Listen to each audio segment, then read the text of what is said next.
One of the funny little perks about covering these tense contract standoffs between a football team and one of its biggest stars is that you can almost always skip ahead to the ending. Seriously, you can fast forward through the drama, the press conferences, the carefully worded sound bites, because deep down, you already know how this story is going to wrap up. And this one with Cam Hayward? It's no different.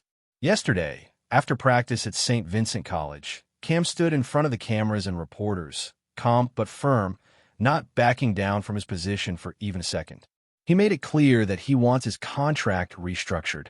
Not next offseason, not after the first few games now. And he acknowledged flat out that this is a hold-in. He's at camp, but he's not really participating like normal until the deal changes. And then he dropped the kind of line that makes headlines for days. He's willing to miss regular season games if that's what it takes. Now, he didn't yell it. He didn't deliver it like a threat. He said it in that steady, almost matter-of-fact way that you can tell comes from conviction. And when you listen closely, you realize this isn't just about money in the shallow sense. This is about value.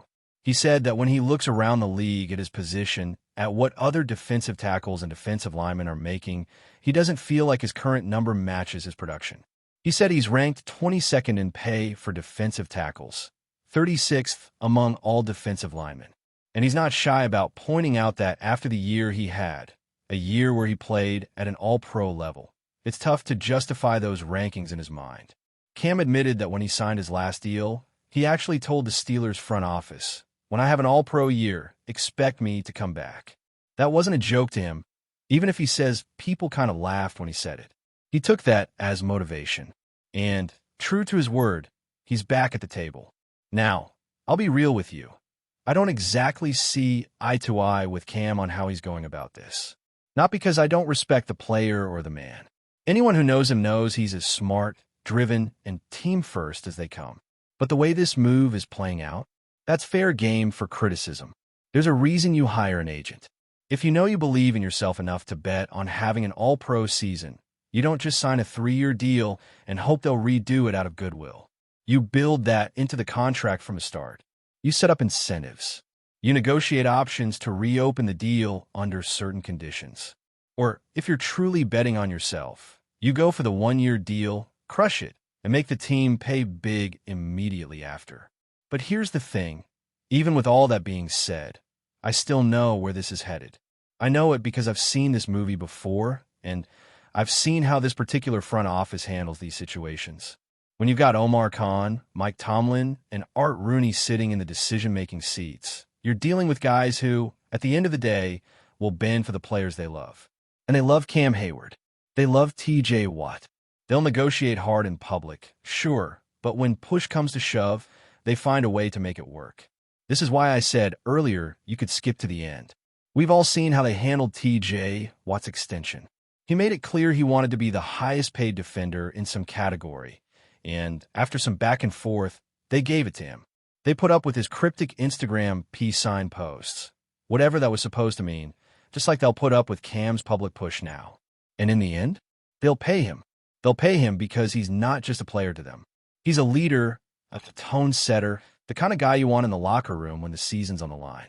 And yes, they'll open themselves up to this same kind of situation with other players in the future, but they won't care. It's the price you pay when loyalty and personal relationships weigh just as heavily as numbers on a spreadsheet. That's why all the noise you're hearing right now, the debates on talk radio, the heated comments online, the just cut him hot takes, all of it is irrelevant in the grand scheme. Because when you've been around this organization long enough, you know how it ends. Like watching a movie where they show you the final scene in the first 5 minutes, you're not wondering if the main character survives. You're just waiting to see how they get there. And right now, we're somewhere in the middle of that story. Cam is holding his ground. The team is standing pat. Fans are divided. Some feel let down, like they're seeing a different side of their longtime captain. Others are firmly in his corner, saying that when you put up the kind of season he just had, you deserve to be paid in line with the elite at your position. Meanwhile, you've got young defensive linemen like Keanu Benton and rookie DeMarvin Leal, talented, promising, but still developing, getting their reps. They're not ready to replace what Cam brings, and everyone in the building knows it. You can't just swap out his leadership, his football IQ, and his ability to anchor a defensive front against the run and the pass. But here's where this gets even more interesting, and where the human side of the sport comes into play. Cam's not just fighting for a paycheck. He's fighting for a sense of respect that, to him, is tied directly to the numbers on his contract. And in the NFL, where careers can turn in an instant, a player's worth is constantly being measured and remeasured. For a veteran like Cam, who's given his body and his best years to one team, that conversation is as much about principle as it is about dollars.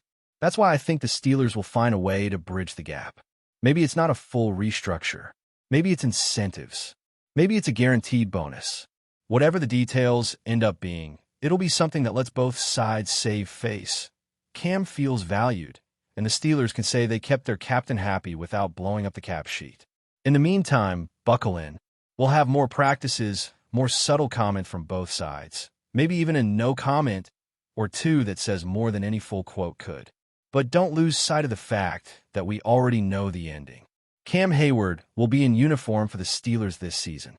He'll be in that huddle on Sundays, barking out calls, setting the tone, and doing exactly what he's done for over a decade, leading from the front. Now, I want to address something that's been popping up everywhere. My DMs, the comments under videos, even random conversations at the grocery store. It's this growing frustration from a chunk of the fan base that's taking Cam's stance as a sign that he's all about the money now, that he's putting his wallet ahead of winning. And honestly, that's a tricky take to just throw out there without context. Case in point, I had a question come in from a viewer named Jim, and he didn't hold back. His words were sharp, basically saying Cam's behavior is ridiculous for a team leader, that a hold-in with 2 years left on a contract is selfish, and maybe the team should just let him kick rocks right now. He even admitted Cam used to be his favorite player, but now, in his eyes, has shown his true colors. Look, I get the raw emotion behind that. I really do. Fans feel betrayed when a player they admire suddenly seems to be at odds with the team. But here's where I pump the brakes, because if you take that same statement from Jim and save it for a month from now, when this thing is almost certainly resolved, there's a good chance even he wouldn't stand by those exact words. Time has a funny way of smoothing out the edges of these heated reactions. And more importantly, from a purely football standpoint, moving on from Cam right now, that's not just bad business. That's borderline reckless for this roster. Because as talented as the young guys like Keanu Benton, DeMarvin Leal, and rookie Braden Fehoko might be, they're not ready to carry the kind of load Cam carries. And that's not a knock on their talent or potential. That's just reality. It takes years to reach the level of mastery and consistency that Cam brings every single week. I actually had a quick conversation after practice with one of those young guys, Derek Harmon. The kid had just come off a grueling session under a blistering sun. It was easily pushing the high 90s, and Tomlin had the team going hard for a full 2 hours. Despite that, Harmon was gracious enough to stop and chat for a minute. When I asked how he thought his last game went, he didn't sugarcoat it. He said it was good, but he could have played better. And you could tell that wasn't just the cliche, "I need to improve," answer rookies sometimes give. He meant it. He talked about the speed of the game being something you can't truly prepare for until you're out there against NFL starters. He mentioned wanting to win more on his first pass rush move, making small technical improvements. And when I suggested it looked like he was actually getting stronger as the game went on, he sort of chuckled and admitted it wasn't my imagination. He was just finding his flow, getting more comfortable in the moment. It's in moments like that where you realize just how big a leap it is from being a promising young player to being the kind of anchor Cam Hayward is. Harmon, Benton, Leal, they all have the tools, but you can't fast-track experience. You can't simulate the mental side of reading offenses, recognizing formations before the snap, anticipating adjustments, or knowing exactly how to attack a specific guard on a crucial third down. That's learned in the fire of years and years of real snaps. So when people throw out the idea of cutting Cam or replacing him immediately, I can't help but shake my head. You don't just plug a hole like that and hope for the best. The drop-off would be obvious. And in a division as competitive as the AFC North, even a slight decline in defensive front dominance can tilt the balance of games. Now, let's also be real. The fan frustration isn't coming from nowhere. There's something about a contract dispute that just rubs people the wrong way, especially when it involves a guy who's already making millions. It feels, to some, like a betrayal of loyalty. But here's the truth that gets lost in that. In the NFL, loyalty is rarely a two-way street. Teams move on from players the second they think production isn't worth the price tag. Players know this. They live it. So when a guy like Cam pushes for more now, even with 2 years left, he's not just thinking about this season. He's thinking about maximizing what could be his last prime years. That's not greed. That's survival in a business where the window is brutally short. And if you've earned the right to push for it, which, based on his production, Cam absolutely has, then you push. One thing I do wish, though, is that this whole "I told them when I signed I'd come back after an all-pro year" line had never been said out loud. Not because I think it's wrong for him to feel that way, but because it blurs the lines between personal motivation and professional negotiation. That's the kind of expectation you either build into the deal or keep between yourself and your agent. Once it's public, it becomes a talking point that people can twist however they want. And speaking of agents, this is exactly why players have them. If Cam believed in himself enough to foresee another all-pro season, his agent should have been pounding the table for clauses that reflected that belief. Escalators, opt-outs, incentive bonuses. Those are tools that could have avoided all of this. But here we are, in the middle of a public hold-in that's become as much a media spectacle as it is a business matter. But before we dive in, don't forget to subscribe to Steelers Nation Central and hit the like button on this video. Your support helps us keep bringing you the latest updates on the Pittsburgh Steelers. And don't forget to share your thoughts on the news in the comments below. Rumors have been swirling in the football world ever since Pat Fry, the well-known and respected coach, broke his long silence to deliver a scathing critique of JALEN RAMSEY. This sudden outburst from Fry has ignited a firestorm of speculation among fans, analysts, and insiders alike, as many are trying to decipher what exactly might have triggered such a rare and direct condemnation. Fry's comments, which appeared unexpectedly during a recent interview, have cast a shadow over Ramsey's otherwise stellar reputation. Speculation is rife that behind the scenes, tensions have been building for months, possibly connected to differences in training approaches, on-field decisions, or even off-field dynamics. Sources close to the team suggest that Fry's dissatisfaction may stem from a perception that Ramsey's attitude or work ethic has not aligned with the team's evolving strategies, raising questions about Ramsey's future and standing within the organization. As this development unfolds, it is unclear whether this critique signals the beginning of a larger rift or if it's a tactical move by Fry to push for changes within the squad. The football community watches closely, eager to see how Ramsey and the team will respond to this unexpected criticism, and whether it will prompt a public showdown or quietly lead to shifts behind closed doors. The murmur of discontent is growing louder, and everyone wants to know what will come next. Adding fuel to the fire, insiders whisper that this controversy might not just be a simple clash of personalities, but could hint at deeper strategic disagreements within the coaching staff.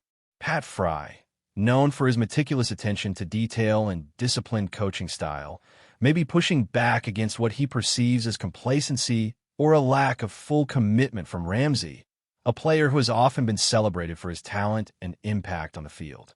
Some speculate that Fry's harsh words could be a signal to the management, urging them to rethink Ramsey's role or even consider alternatives if the current dynamic proves unworkable.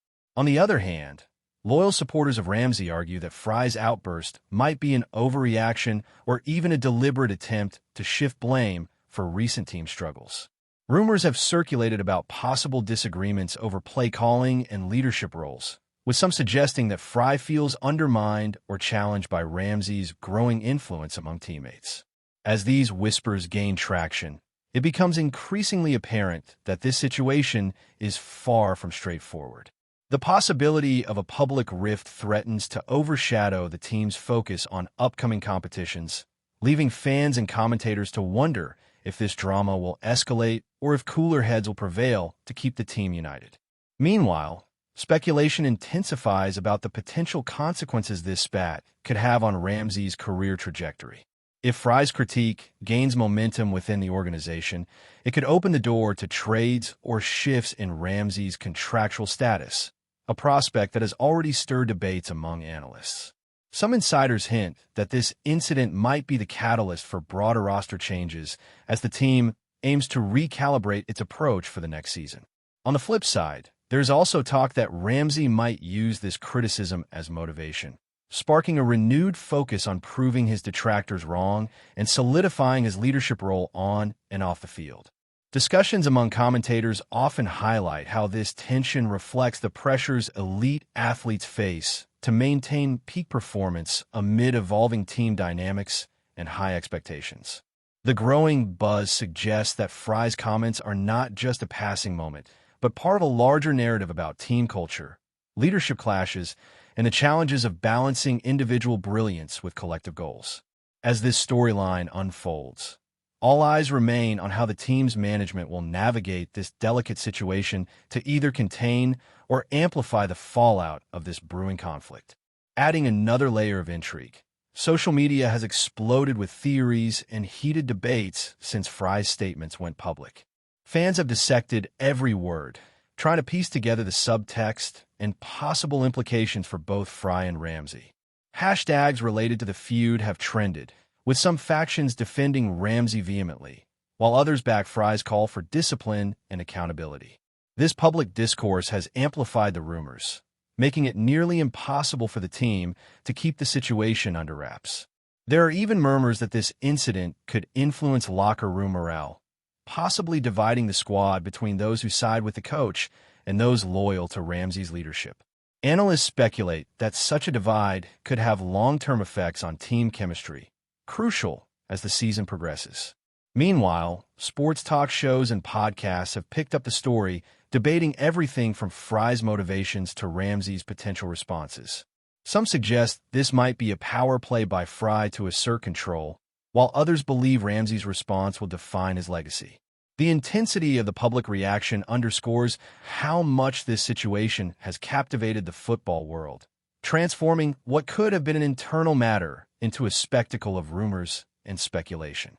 Lastly, amid all the swirling rumors, one cannot ignore the broader context of this conflict within the sports culture and dynamics. The tension between Pat Fry and Jalen Ramsey might be emblematic of a larger trend where traditional coaching philosophies clash with the evolving personalities and leadership styles of modern athletes. Some experts argue that this situation highlights the growing pains in a sport that is constantly balancing respect for experience with the demands of new talent. The buzz surrounding this feud raises important questions about authority, respect, and communication within teams, especially at the highest levels of competition. As the story continues to develop, observers wonder if this will lead to meaningful conversations within the organization about leadership models and team cohesion, or if it will simply be another chapter in the ongoing saga of sports rivalries. The anticipation builds as everyone watches for the next move from either Fry or Ramsey, aware that their reactions could either mend fences or deepen the divide. Whatever the outcome, this incident is sure to remain a hot topic in sports media, fueling debates about the complex relationships that shape the game both on and off the field. That's it for this update. If you enjoyed the video and want to keep receiving exclusive news about the Pittsburgh Steelers, make sure to subscribe to Steelers Nation Central and give this video a like. We always look forward to hearing your comments and opinions. See you.